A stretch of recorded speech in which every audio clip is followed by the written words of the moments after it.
Kathy Bates, so great to have you here on Thank TCM. you. Thank you, Ben. Kathy is here to program a double feature, part of our 2-for-1 series. She picked Bringing Up Baby from 1938. We'll jump back a year to 1937, where you've picked Stage Door. This is a backstage movie, but it's really about the lives of the actresses trying to make it on Broadway in New York in the 1930s. So how different was watching the experience of actresses in the 1930s try to make it, as opposed to when you get out to New York, you're out of college, you're out of SMU, and you move to New York to take a chance that you can make it as a career and get on the stage?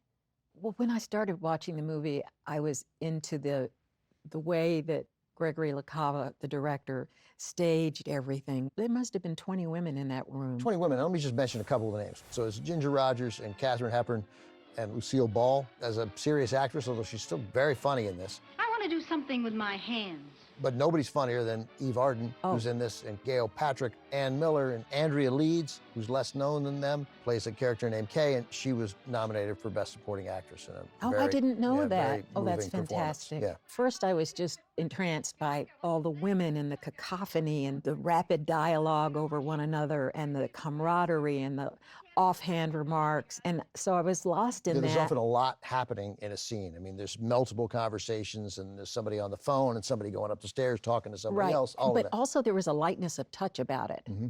They weren't hammering anything particularly. They just had this wonderful off-the-cuff way of talking with each other. After I sank into that, wonderful world of them in this boarding house and everything going on at the same time, suddenly I felt drawn back to my own career when I was doing plays off-Broadway, on Broadway. It took me back to what it felt like to want it so much and to feel so frustrated. How do I do this? It's a catch-22.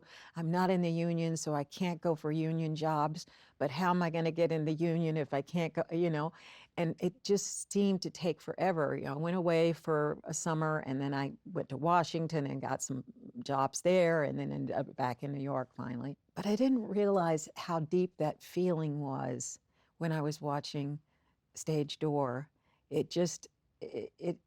It reawakened something in me that's been there all along. And I would love to go back, but I don't think I would have the stamina to do 8 performances a week. There is a thing here, and it's just true of the business, that sometimes it's hard to celebrate another person's success because you immediately relate it to your lack of success.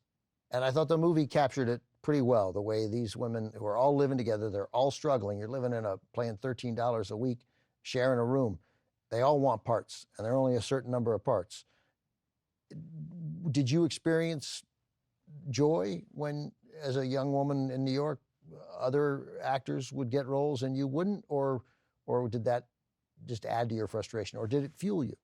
I think I was happy for people, for friends who got other jobs, although I remember being, I'm not going to say names, but I remember not going on one night because I was sick, and it was the classic understudy. Uh-oh. And my understudy got, a contract in LA, and I remember accosting her rather aggressively on the sidewalk into work the next night. Perfectly lovely woman, did a lovely job in a television show that ran for a long time. Let me ask you this about Stage Door before we show it. Do you see what, and now we project, because Lucille Ball became an entity, right?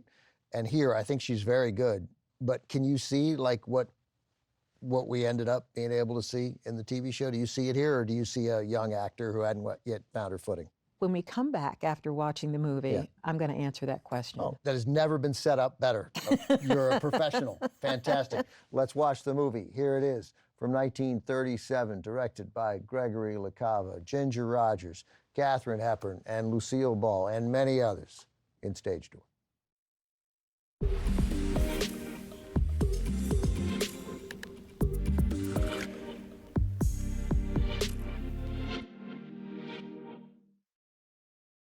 Back again with Kathy Bates. Kathy, thank you for being here. Thank you. Kathy, by the way, is the new reimagined version of Matlock, airing on CBS Thursday nights, and you can stream it also on Paramount Plus, and you're just wonderful in it. So Thank Congrats you. on all your success. Okay, so we just saw Stage Door, and when we left you before Stage Door, I asked you about whether you could see the spark of what Lucille Ball became, or whether I'm just projecting and you just see a young actress trying to find her footing.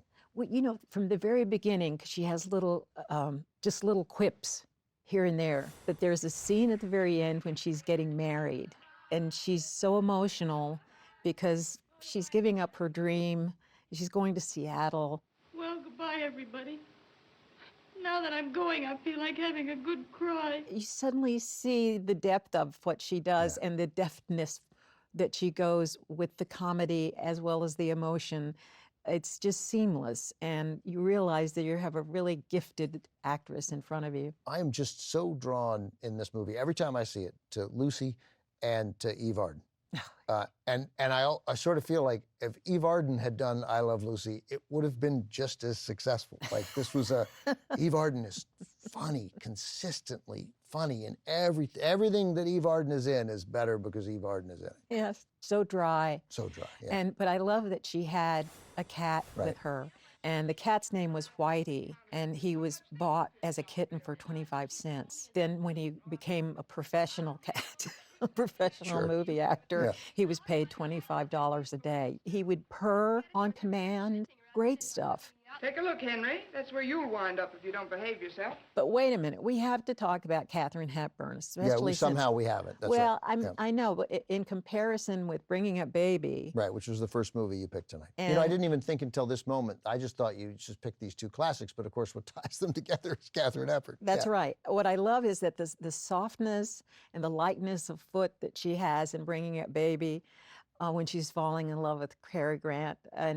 And here she's just very almost society, you know. Oh, it's a wedge. As soon as she comes into that house, people don't like her, right? Immediately, because she walks in and she feels like she knows more than anybody. And when she gets cast in the play, of course, her father has paid for everything. Backing it, Yeah.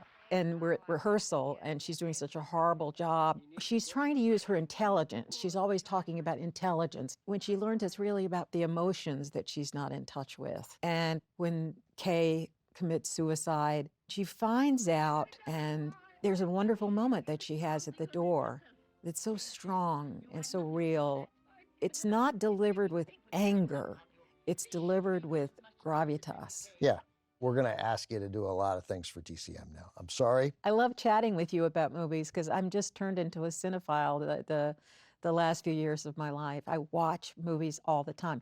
And in fact, you know what I'm doing? So as an exec producer on Matlock, I get to look at cuts of the episodes. I'm learning so much about all of that. I directed way back when, but I loved editing and I loved casting and working with actors. So it's an ability that I watch movies differently, and because they inspire me to do things differently.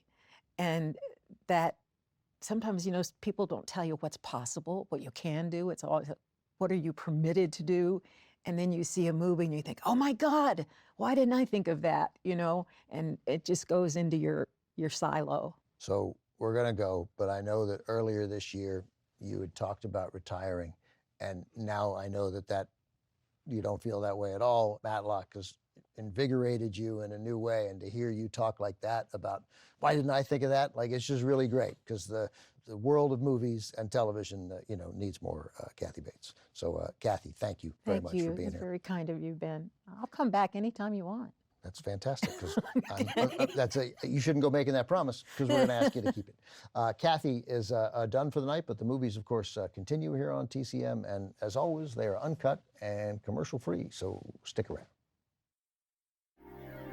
Next on TCM, The Great Jewel Robber, then Chameleon Street, and later, From Darkness to Light. TCM's got a bright idea tonight.